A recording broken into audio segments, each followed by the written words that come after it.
آخر کیوں ہم سے ایکسپیکٹ کیا جاتا ہے کہ زندگی میں آگے بڑھنے کے لیے انگلش لینگویج تو ہمیں آنی ہی چاہیے، اور کیسے انگلش موسٹ پاپولر اور گلوبل لینگویج بن گئی؟ آئیے اس ویڈیو میں جاننے کی کوشش کرتے ہیں۔ Today, we're going to look at the different types of English in the world. English is the language of choice throughout the world today. English language آج مینڈرن چائنیز کے بعد پوری دنیا میں سب سے زیادہ بولی جانے والی بھاشا ہے۔ The English language has existed for a little over 1,500 years.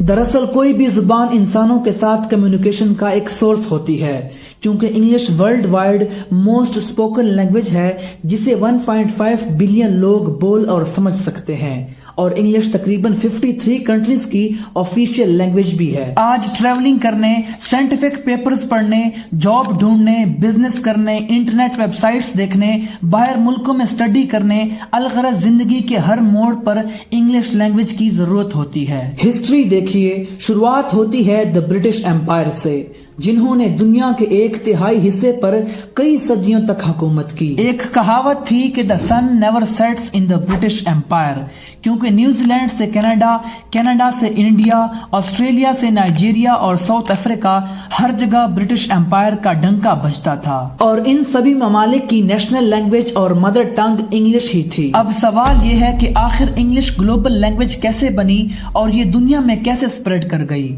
تو اس کا جواب ورلڈ وار 2 کی کہانیوں میں چھپا ہے۔ ورلڈ وار 2 میں الائز کنٹریز جیسا کہ برٹین، USA اور فرانس نے جرمنی، جاپان اور اٹلی جیسے ملکوں کو شکست دی، جس کے نتیجے میں امریکہ کو سب سے کم نقصان سہنا پڑا۔ یاد رکھیے، جنگ میں جو بھی ملک جیت جائے اسی ملک کا کلچر ڈومینیٹ ہوتا ہے۔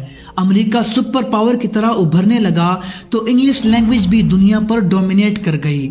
دنیا کے ٹاپ بزنس سکولز انگلش میں پڑھانے لگے، میوزیکل بینڈز، فلم انڈسٹریز جیسے کہ ہالی ووڈ اور ٹیلی ویژن ڈرامہ سیریز، سب کچھ انگلش ہی میں تھا۔ 1980s میں کمپیوٹر سافٹ ویئرز اور موبائل اپلیکیشنز بھی انگلش میں بنانے لگے۔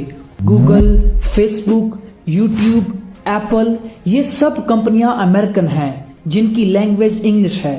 المختصر آج انگلش ایک گلوبل سینسیشن بن چکی ہے۔ ضروری نہیں کہ ہر کوئی انگلش بولنا اور سمجھنا جانتا ہو، بلکہ ضروری یہ ہے کہ کہیں ہم انگلش سیکھتے سیکھتے اپنی مادری زبان کو بھول نہ جائیں۔ ویسے اپنی مادری زبان کا تو ہم نے اس وقت جنازہ نکالا جب ہم پاکستانیوں نے اپنی قومی زبان اردو کو انگلش کے ساتھ مرج کر لیا۔